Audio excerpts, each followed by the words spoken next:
It was recently suggested to me that I'm presenting too much information. TMI, he didn't say that, I did. And in a sense, this is true. It's a lot of information. And one thing I told him was that these blogs, these blog entries, really are a course. And you really have to start at the beginning and go all the way through, because if you land yourself in the middle of a college course, of course, you're going to be lost. I mean, I do the best I can to kind of recap everything.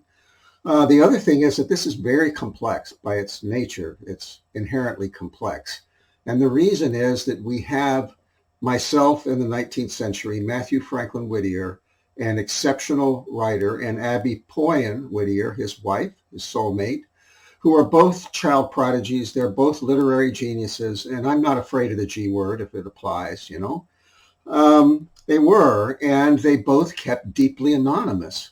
So it's a perfect storm for plagiarists, and there were a whole bunch of plagiarists back then. Some of them were just your ordinary unscrupulous people taking advantage, and a few of them were real sociopaths. So, of course, that term wasn't known at that time. And what we're going to deal with today is one of those sociopaths, and that's Albert Pike. You may have heard of Albert Pike in other contexts. I won't go into that. But Albert Pike stole a bunch of Abby Poyen's poetry when she was 14. So I can't give the information for this. See, the background is so complex, and what I do in this blog is to really pare it down as much as I possibly can, and yet for this person it's still too complex. You know, it's too much information. Well, you know, this is why it's never been discovered before, you know, not because I'm a crackpot imagining things, but because it's so deeply buried in the historical record that unless you just happened upon these people and started studying their lives, you'd never find this. You could never find this, for example, from Albert Pike. You'd have to find it from Abby Poyen and then extrapolate to Albert Pike. You can't go the other way. And since these two people were completely unknown, nobody has ever uncovered what I'm presenting in this video blog. So I'll just give the background very quickly. Abby Poyen, at age 14 in 1830, I think she was given an ultimatum by her family. I think she was kind of a wild child. She was out in nature. She was composing verses and dancing and singing and, you know, studying piano, but she had no interest in marrying any of the wealthy suitors that her father started bringing by. She had renounced her family money, which was based on slavery in Guadeloupe, where her grandfather had fled a slave uprising. See, so she was a rebel. She was a hippie, basically, in some respects. So I think her father, and I don't have any proof of this, but I remember it vividly, you know, her father was trying to send her to a finishing school in Paris, and that would have been the end of her. I read about one case where a girl was being rebellious, and they made her scrub the marble steps on her hands and knees, and she was crippled for the rest of her life after that. So this is what these beautiful, externally beautiful girls' schools, these finishing schools, were really like. They could be pretty mean. She was Catholic, so it probably would have been a Catholic institution. And my sister will tell you about Catholic boarding schools, so, and the nuns. So I think that as a compromise, because she expressed an interest in teaching, because she was tutoring Matthew, even at this young age, he was 4 years older, she was tutoring him. And because she had an interest in teaching, they said, well, if you want to be a teacher, that's okay.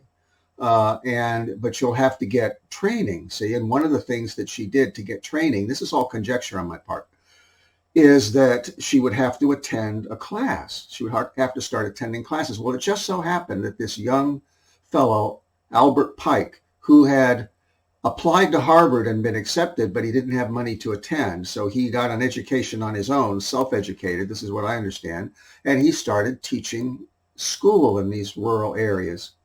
And he was opening a school in Newburyport, Massachusetts, which is not far from Matthew and Abby's native East Haverhill, Massachusetts. So I think she probably was staying with a family there, which students would do, and was attending Albert Pike's classes. Now, she was already an excellent poet. She didn't need any training in poetry at all. So she started writing these class assignments, and they were magnificent, see? And Albert Pike was smart enough to recognize just how good this stuff was. And he noticed, gee, that's interesting. What a nice coincidence. She has the same initials that I do. I'm Albert Pike, and she's Abby Poyen. So I think he conceived the idea that without telling her, because he was looking through her workbook after class, and she didn't realize he was getting in there. He said, I'll start submitting these poems. And if I get caught, if I'm confronted, I will say, oh, I was doing it for her. If he didn't get caught, he would take the money and he would take the fame and claim them for himself. Well, he found that they were extremely well received. And he admittedly desired fame more than anything else. We have that on record in one of his poems. So he started publishing not only her class assignments, but her private, deeply private poetry as well, which he found in her workbook. Being naive, she was raised in the country. She just never imagined that anybody would do such a thing. And she'd never encountered a true sociopath before, see? So he starts publishing her work in various magazines and newspapers, including the American Monthly magazine, which had started up recently. So I just recently managed to get hold of this. This is a very, very rare and priceless volume of volume 2 of the American Monthly magazine, 1830, and it goes on into 1831. And I just got it in yesterday, and I found some very interesting new evidence in it that Albert Pike was plagiarizing Abby Poyen. And, he claimed to his biographer that, well, he never could write poetry that well again, as he did in the early days. See, well, he didn't write it, but he's right. It was never any of the stuff that he ever tried to write later was trash compared to her poetry, see. But what he did was he got in there, and if she had written 2 stanzas for a class assignment, he would stick another one in the middle. Or if he ran out of her series, he would start writing his own. But his poetry is completely different. And I may have to stop this and go look for one particular one that's his. I'll do that a little bit later on to give you an idea of what Albert Pike sounds like on his own. It's easy enough to stop the video and dip to black and come back again. Meanwhile, you can see how many references I've got. And this is not the only antiquarian source we're going to dip into. It's all going to be antiquarian sources, all primary sources today. And we got some work to do. So if this is too much information, I can't help it, because, I'm trying to establish that the great Albert Pike was not so great after all, and based his fame on a 14-year-old girl, see? So, he's really an ass. So I've got quite a bit of notes here, and I'm going to go by them, and it's going to take us some time. And I apologize. My introduction is 8 minutes, so getting through this is going to be something else. And, I don't have very many viewers now. I may in the future, I would like to think. So I have to keep that in mind also. If I truncate this now for the 14 people who are interested enough to view some of the presentation, not all of it necessarily, I shortchange the however many might be really interested in the future. So I have to kind of keep that in mind. Now, there are 2 pieces in the American Monthly magazine, 1830, 1831, which appear to have been written not by Abby, and certainly not by Albert Pike, but by Matthew. Now, how could this happen? It's a series, a 2-part series. The first one is called Philosophy of Walking. That's in the August 1830 edition. And the second is called Philosophy of Bowling, which appears in the January 1831 edition. And I'll read from those in a minute. I'll show them to you on the screen as well. But how could this happen logistically? Well, Matthew was editing the New York Constellation under editor-in-chief Asa Green. And this I've determined, you won't find this in the history books anywhere. Beginning in sometime in the middle of 1830, he was the editor. But he would take vacations. He would go back down to visit his family in Amesbury, Massachusetts, or he would visit Abby. And since she was now possibly rooming in Newburyport, which is not very far from Haverhill, he would have visited her there. So they would share works, and they would copy them over. He would copy over her poems, and she might copy over his essays, see? So she had in her workbook copies of Matthew's essays. This is my extrapolation again. Now, Albert Pike just knew her handwriting. He didn't know that she had not written those essays, and he wasn't really intuitive enough to realize that these were written by a man and the others were written by a woman. You know, it's very clear. So he went ahead and submitted these essays, thinking that they were Abby's, and signed them AP. Well, that's how I think these got in there, and it's one heck of a smoking gun if you establish that this is really Matthew's work. So we'll take a look at this first one, Philosophy of Walking, which I have down. It's in the 313th page, if you find this online. And it appears immediately below To Apollo. Now, To Apollo is part of a series called Hymns to the Gods, which was Albert Pike's main claim to fame. He is known as a poet, if he's known for anything, for this series, Hymns to the Gods. This was a class assignment. You know, I would guess Albert Pike says, write about the Roman gods. Write as though you are worshiping the Roman gods. So she wrote poems to quite a few of them. And he might get in and stick his thumb, you know, in them at times. But basically, To Apollo, this is Abby. Well, I'll just start it. Bright-haired Apollo, thou who ever art a blessing to the world, whose mighty heart forever pours out love and light and life, thou at whose glance all things of earth are rife with happiness, to whom in early spring bright flowers raise their heads, if they may cling upon the mountainside, or in the vale are nestled calmly, thou at whom the pale and weary earth looks up when winter flees with patient gaze. It goes on like that. Well, Abby is a very ethereal, deeply spiritual young lady who believes that God's love is immanent in the creation. She's a mystic. This is written by her. This is not written by Albert Pike, the sociopath, you know. So this is unsigned. But directly after it is the essay, The Philosophy of Walking, and that is signed AP. And I'm going to read a little bit of it to give you a feeling. Dear reader, what kind of gait do you use? I would I knew, so I might show my affection for you by analyzing it. I say my affection, for I love one who sits as you do and hears quietly what I whisper in your ear. I say the philosophy of walking. Perhaps I should have said the epicurism of it, but as the former is at the head, there it shall stand.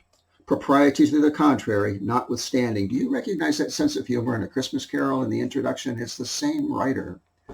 He talks about what is the origin of dead as a doornail, you know, and he uses very similar language.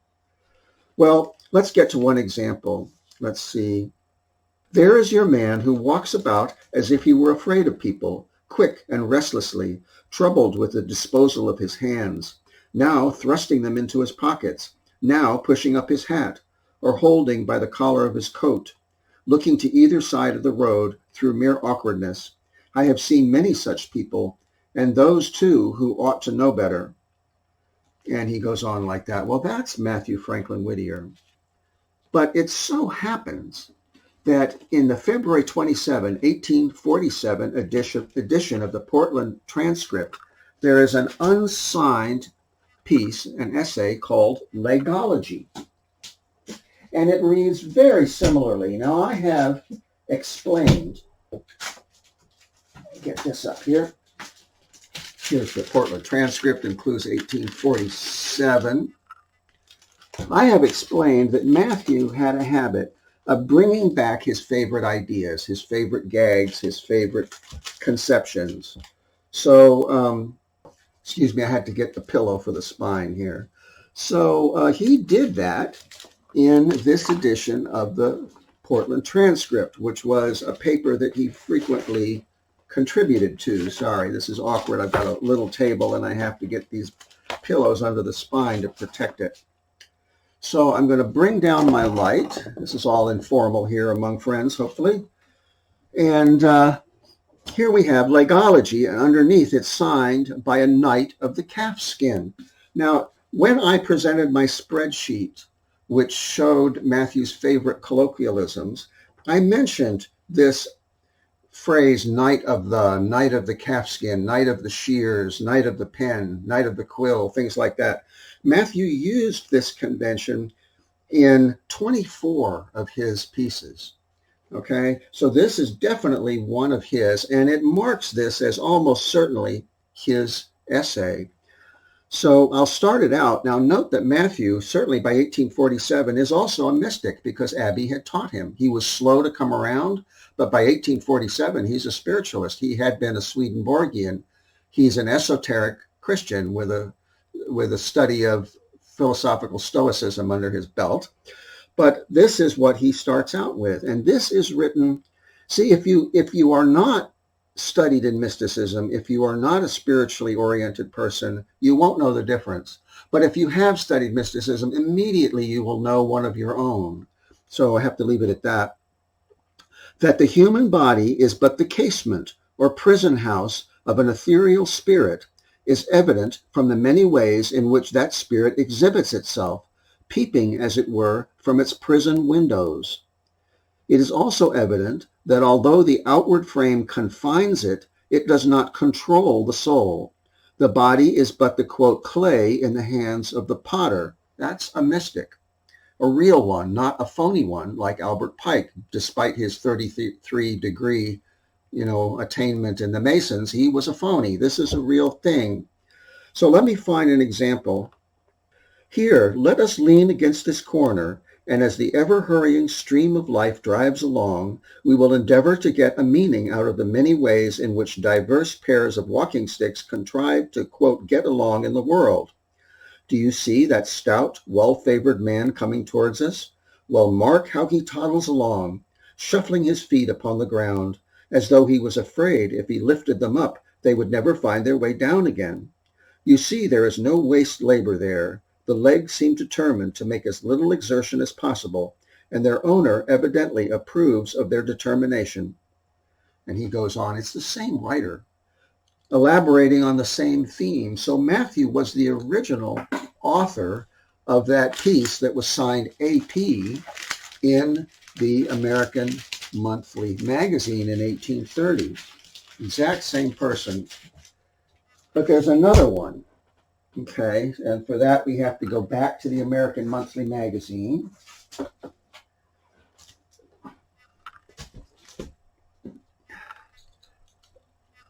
And that is The Philosophy of Bowling. And as I've got it on page 687, so quite a bit later. This is in the January 1831 edition, and I'll start this out. What a glorious place is a bowling alley for observing characters and passions. There is no place like it. You may judge there of a man's manners, of his self-possession, of his ease, of his energy, of his temper, and in a single item, of his whole character. Like walking and smoking, bowling is a matter in which but few men arrive at any perfection.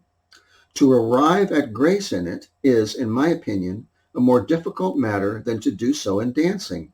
And if you will look with me at some half dozen of my acquaintances, you will say so. There is a certain tall, broad-shouldered, graceless acquaintance of mine whom you will see shambling about the street any day. I never knew him roll a ball in my life without hitting it upon the board so that it bounded at starting. And it is one chance in 3 that he rolls off at the side of the board. The way in which he gets on the board, too, and takes the ball, and recovers himself after throwing, are all ludicrous. He throws, too, with a vehemence, and I have known him follow the ball a rod after it left his hands. Now, he does not enjoy bowling. How can he, without using any grace or any ease in it? And bowling is a perfect development of his character. And he goes on like that. It's obviously the same writer as The Philosophy of Walking. That, once again, is Matthew Franklin Whittier. The only possible way that I know of that it could end up in American Monthly Magazine, signed AP, both of them, is if Pike stole them out of Abby's private workbook thinking they were hers. Okay? I don't think he stole it directly from Matthew. I think they were longtime enemies. So he just didn't know that that was Matthew's work, copied over. Now, there's more clues in here. I just started with this. First off, I want to show you, it's at the end of my notes, but I want to show you that the editor, Nathaniel Parker Willis, also known as N.P. Willis, believed that Albert Pike was the author signing AP as of March 1831, the very end of this volume. So we're going to go to the tail end of the volume, and we're going to read that. He says, Mr. Pike has also a volume in the press, and we need not speak of him to our readers. His, quote, Hymns to the Gods, published in this magazine, and other things with the signature of his initial, meaning AP, speak for themselves. He is a very young man, but a very bold, forcible, profuse poet, and will soon win himself a better reputation than criticism can give him, meaning the editor's table, because this is in the editor's table section. So all of these pieces, he believes, were Albert Pike's. Okay? So it's not like it's known, or understood that it's Abby's poetry. Now, the second one of these essays, the one concerning the philosophy of bowling, is signed from Newburyport. So the question is, was Abby rooming in Newburyport, but was Matthew visiting her in Newburyport? Well, we have some evidence suggesting that Matthew was, in fact, visiting her in Newburyport. We're going to look at that right now. There is a poem signed AP in the Philadelphia album. Now, there's a lot of the poems signed AP in the album. It's unclear who was submitting them to that. It may not have been Pike until later on, and the one that's so awful and obviously Pike's is also in there later on. I think Matthew was submitting her work for her and not claiming it for himself, obviously, in the Philadelphia album at the same time that Pike was sending it around and claiming it for himself. So, but it's hard to tell. Abby could have been submitting her work to the Philadelphia album. It's the ladies' album, see. But we're going to look at this poem. This is called Sonnet to Blank. It's in the January 22nd, 1831 edition. Now, this is the 1831 edition. It had no cover. I made one. I took a painter's easel and chopped it up and wrapped it around the outside. It's not attached in any way, but we're going to take a look at that. I can put up the opening on the screen. It's called Sonnet 2. Now, this is Abby sitting up. Couples used to sit up back in the day. That was one of the ways they courted. And here they are sitting up in the evening, looking out at the Merrimack River, which they loved. Now, the question is, were they doing it in Haverhill behind her house, or were they doing it there in Newburyport, near where she was staying? In my book, I went to great lengths to try to prove that it could have been behind their house. There's a rise back there, but the trees are in the way. I'm guessing this actually was in Newburyport now. So I do change my ideas about what's going on occasionally according to the evidence. So she's in love with him. She's 14 and she's fallen in love with him, but he's still in love with some other girl from previous years. See, he's got a bad case of unrequited love. And so she's kind of biding her time while he gets over this other girl and while she grows up, because she's just a skinny little thing, at 14. She's petite anyway, but she's growing up. And this is, 1831. As of February 1832, they are an item. See, and they start courting. But here, she's in love with him, and he doesn't know it yet. So she writes, he certainly should after reading this. Look on the broad, still-breasted Merrimack. The stars are sleeping in its silent blue. The moon has wandered down and now looks back with fearful eye upon her former track, a sky-throned ghost. Look, love, the moonlight through, and lo, above the bounding of the sea, a bright mist wavers of a beauteous hue, like a pearl sublime to vapor, and above a white sail sleeps. Look again with me, where farther up the river hides away with curving banks, And there, like pale-eyed love, the moonlight sits upon the eddy's top with tremulous motion, as thine eye doth play, which of its dear delight doth never stop. Newburyport, Massachusetts, AP. So there we are on January 22nd, 1831. And it's the January 1831 edition that Philosophy of Bowling comes in. So the clear suspicion here is that Matthew took some time off to visit from New York City, where he was editing the New York Constellation. He took some time off to visit with Abby in Newburyport. And while there, he shared one of his stories, one of his essays, which she copied over in her own hand and put in her workbook for safekeeping, which wasn't safe from Albert Pike. And then she wrote this poem because she was so much in love with him. And it's pretty clear from the poem, how she feels. So Matthew was getting the hint, I think, assuming he read it, which I'm guessing he did. But there's evidence. I thought, well, and I thought this with some trepidation. I never know for sure if these things are going to confirm my, extrapolations or not.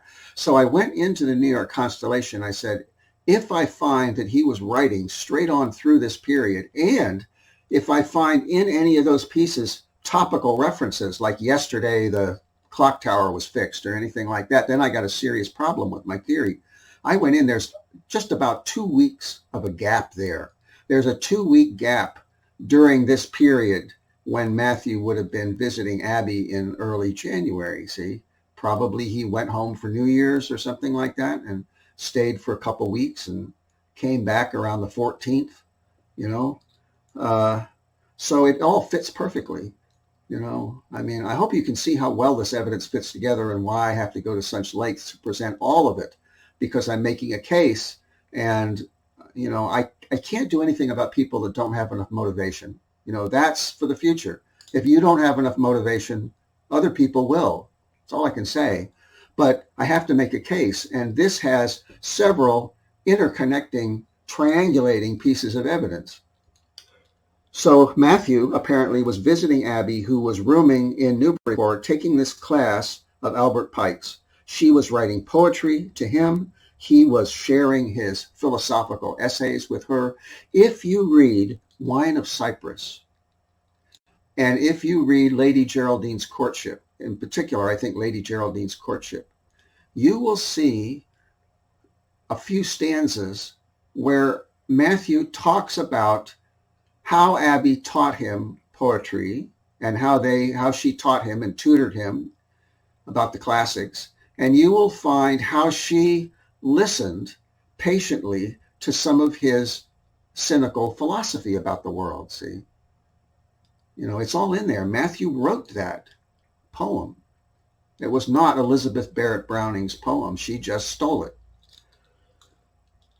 But you can find exactly a description of exactly this same kind of a meeting where she was teaching him and he was sharing his philosophical work and she was writing poetry, see?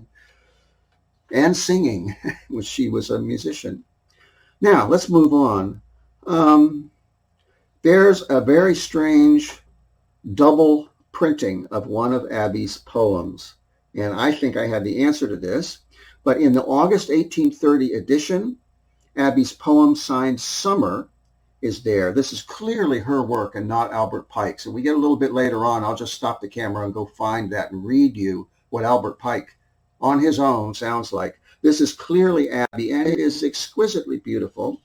The gist of this and another poem in here called Love are she not only believes in, but experiences the Spirit of God moving in creation. She's a mystic and she's pretty advanced, and she actually experiences this herself. And she's writing about the summer wind as though it was God's presence or God's love flowing through creation. Now, for example, if you are an aficionado of watching near-death experience videos, you will find that they report that, and the mystics report that. This is not just Abby, but Abby experiences this presence, living presence in everything, see? So she writes about that. Now, this is really sacred poetry, and I very much hesitate to share it. I think what I'll do is share some of it. I was going to read one of these poems in its entirety, and I didn't feel like Abby really wanted me to, because we don't know who's watching these and how cynical they are and how worldly they are and so on. But by way of example, I feel that I can read some portion of it. So this is the August 28th, 1830 edition in the Philadelphia album, and it's also in the 1830 August edition of American Monthly Magazine. So I'll read it from American Monthly Magazine. There we go. Summer. Everything's backwards. I'm dyslexic, so I just have a heck of a time. There's a quote, "Summer has come, all pleasantness and sweet winds." I don't know where that comes from. And she begins. "The summer is fair in the sunlit air and the distance of the sky, and merrily and sunnily the winds blow low and high.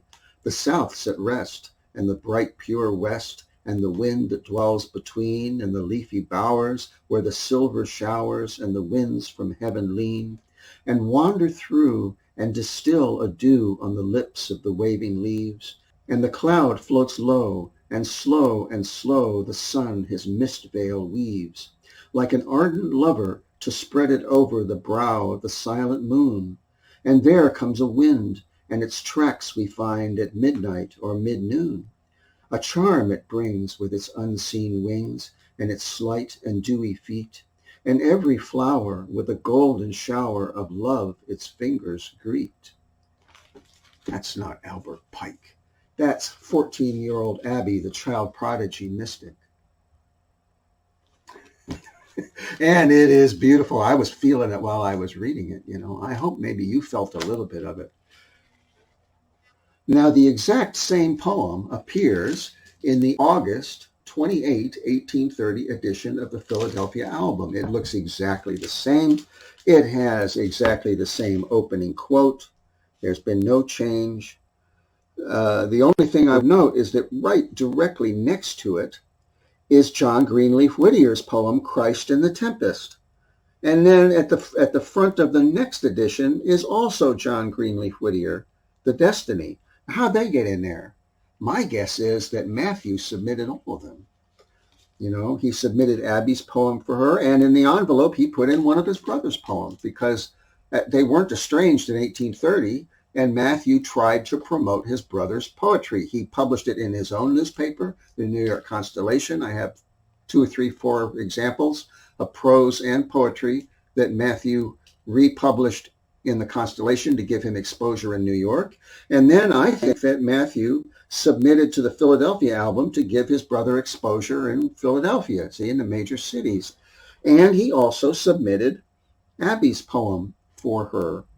So that's just a guess. I don't think that Albert Pike submitted this to the Philadelphia album. I think that Albert Pike didn't know it was going into the Philadelphia album, and he submitted it along with the other ones in American Monthly Magazine, the same month, same poem, signed AP. You get a sense of what's going on here.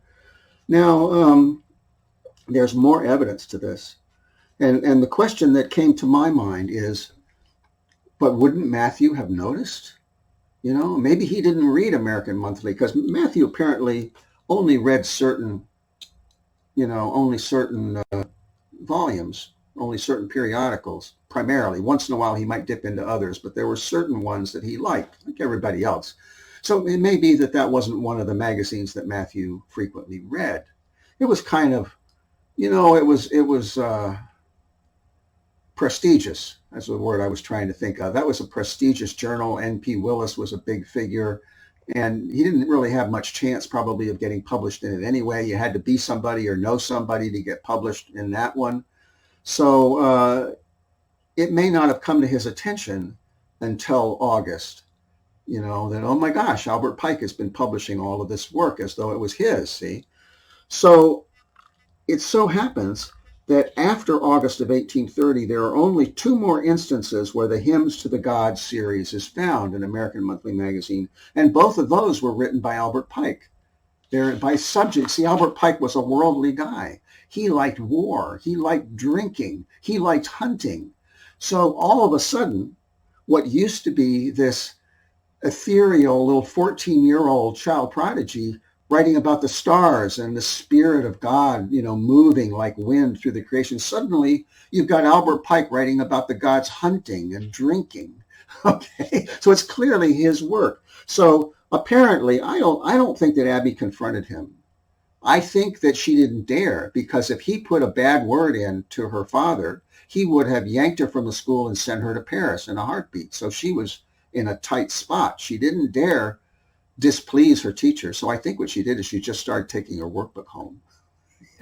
She didn't leave it in her cubicle or whatever from then on. And he didn't have any more hymns to the gods. He had to write his own. But he wasn't really a poet, and he didn't have this tremendous creativity. You may recall that N.P. Willis talked about Albert Pike's profuse poetry, I think, meaning that he came up with so many excellent poems. Well, he came up with so many excellent poems the same way that Francis Durivage and George Burnham came up with so many excellent stories, that they stole it from somebody else's portfolio. Well, Pike was stealing from somebody else's workbook, and that's why he was profuse. But suddenly he wasn't so profuse anymore. So he then begins to publish his own hymns to the gods. He claimed the whole series. That's what made him briefly famous as a poet. Page 464 and 523. So on 464, we see a poem to Diana, which is not very long, and another poem to Mercury, which is also not very long. And these, again, this is Albert Pike, so I'll read a little bit. I mean, he's got away with words. He knows how to fake the style. But like I said, he's a worldly guy. Most graceful goddess, whether now thou art chasing the dun deer in the silent heart of some old quiet wood, or on the side of some high mountain, and most eager-eyed dashing upon the chase. So he's writing about hunting. Then we get down to Mercury. O winged messenger, if thy light feet are in the star-paved halls where high gods meet, where rich nectar thou dost take and dip at idly pleasant leisure, while thy lip doth utter forth rich eloquence, till thy foe, Juno herself, doth her long hate forego. So he hasn't gotten 6 lines into this poem, and we've got somebody drinking, we've got them at idle pleasant leisure, and we're talking about hate and enemies. So you see the worldly consciousness behind this? I mean, I'm not making this stuff up. So then the next time we see the hymns to the gods, again, he's run out of Abby's work because she's now taking it home, is on page 523. And here we have Bacchus, or Bacchus. Where art thou, Bacchus, on the vine-spread hills of some rich country, where the red wine fills the clustered grapes, staining thy lips all red with generous liquor, pouring on thy head the odorous wine, and ever holding up unto the smiling sun thy brimming cup, and filling it with light? Or doth thy car, beneath the light of the far northern star, pass over Thracia's hills, where all around are shouting bacchanals, and every sound of merry revelry? So we've got drinking and partying now. See, that's Albert Pike. But let me stop the camera, and I am going to go find that piece that Albert Pike wrote sent to the Philadelphia album after Abby's poems stopped appearing in there. I guess he'd figured out that they were appearing in there. He wanted to claim all of those. So he decided he would send one of his own, and it is interesting. Okay, so I am back in the Philadelphia album, the 1831 edition. May 14, 1831. This is called The Curse. It is signed AP. It is very small type. I'm going to crank up the light as much as I can and do the best I can to read this. I'm going to read, it's a long poem. It's a whole column. I'm going to read enough for you to get an idea of just how awful this is, and then I'll stop. There is a painting I have seen. This is an imitation of Coleridge, it's called. There is a painting I have seen, 'tis of a battleground, where the dying mutter with bloodless lips, and glare their eyes around. And from dead mouths the red blood drips, while many a foe for the bodies strips, and tumbles them to the ground. And one has lifted a dying man from his breast that was clotted to earth, and the cold blood from his open wound comes slowly creeping forth. He spoils him there with either hand. That's enough, isn't it? Do you understand that the person that wrote Summer, the little 14-year-old prodigy who wrote Summer, could not possibly have written this, and vice versa? Is this rocket science? Do I have to, what do I have to do for people to take me seriously when I have evidence this strong? See, that's the question. And I have evidence of the same strength that Matthew was the original author of The Raven. I have evidence of the same strength or greater strength that Matthew and Abby were the original authors of A Christmas Carol. What do I have to do, to get taken seriously? Now, I do have, 3 papers currently being submitted to real, honest-to-gosh scholarly journals. And at least one of them is currently being reviewed. I haven't heard back about the other 2. I mean, there's the question of, are they even going to go as far as to review it, Apparently it is going to be reviewed.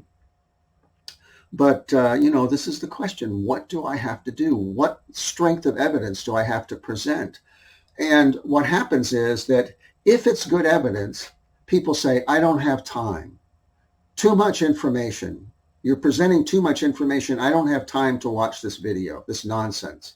See, this is irrationality posing as rationality. This is what I'm up against. I'm actually the rational one. This is the irony of the thing. People who think they're being rational, according to society, is crazy. So people who judge their sanity by societal standards are crazy. This is the normal craziness of a crazy society. People who are really being rational are seen as crazy because they buck the irrational society. Doesn't mean that everybody who bucks irrational society is sane, far from it. But those who are sane and rational and find that they must buck society because society is irrational are thought by the people who stick with society, its standards, they are thought to be irrational. So you have 2 categories of people who are classified by that criterion as irrational. The first category is the people who actually are rational, and the second category is people who have bucked society but who are also irrational in a different way. See, don't make the mistake of lumping me into the wrong category here.